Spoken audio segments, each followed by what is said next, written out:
10-12 বছরের মধ্যে এবছর হাইয়েস্ট প্রাইসে চামড়া বিক্রি হচ্ছে। সরকার যে চামড়ার মূল্য নির্ধারণ করেছে সেটা হচ্ছে লবণযুক্ত চামড়া।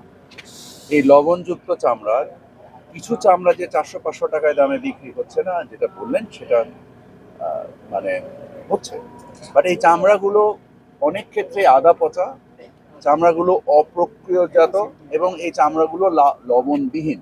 সরকার যে মূল্য নির্ধারণ করেছে সেটা হচ্ছে লবণযুক্ত চামড়ার প্রাইস, এবং সেই মূল্যেই অধিকাংশ ক্ষেত্রে আমি যে সারা দেশ ঘুরে বেড়াচ্ছি আমি দেখতে পাচ্ছি যে চামড়া সরকার নির্ধারিত মূল্যে বিক্রি হচ্ছে লবণযুক্ত চামড়া। আমরা চামড়ার মূল্য বৃদ্ধি করার জন্য সহায়ক ভূমিকা আকারে যে কর্মকাণ্ডগুলো করেছি, সরকার উদারভাবে প্রায় 7.5 লক্ষ মন লবণ দেশে বিতরণ করেছে। আমরা মসজিদে খুতবায় এটাকে ব্যাখ্যা করেছি, আমরা লিফলেট প্রচার করেছি, আমরা পোস্টার বিলি করেছি, আমরা 86,000 কসাইকে আমরা প্রশিক্ষণ দিয়েছি।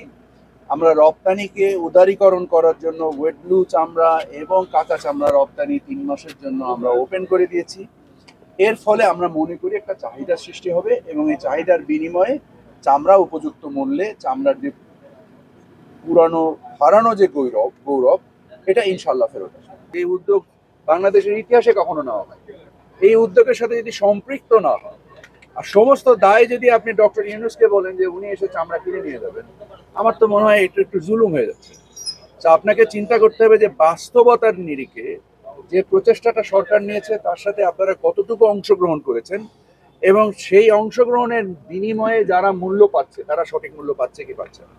আপনারা যদি আপনাদের মানে সাংবাদিকতার মাধ্যমে এটাকে অনুসন্ধান করে দেখেন, নিশ্চিতভাবে আপনারা দেখবেন যে যারা এই প্রক্রিয়ায় অংশগ্রহণ করেছে তারা শুধু উপযুক্ত মূল্য পাচ্ছে না, তার থেকে ভালো মূল্য পাচ্ছে। RICL TMX, যুগের পর যুগ স্থাপনা থাকে মজবুত।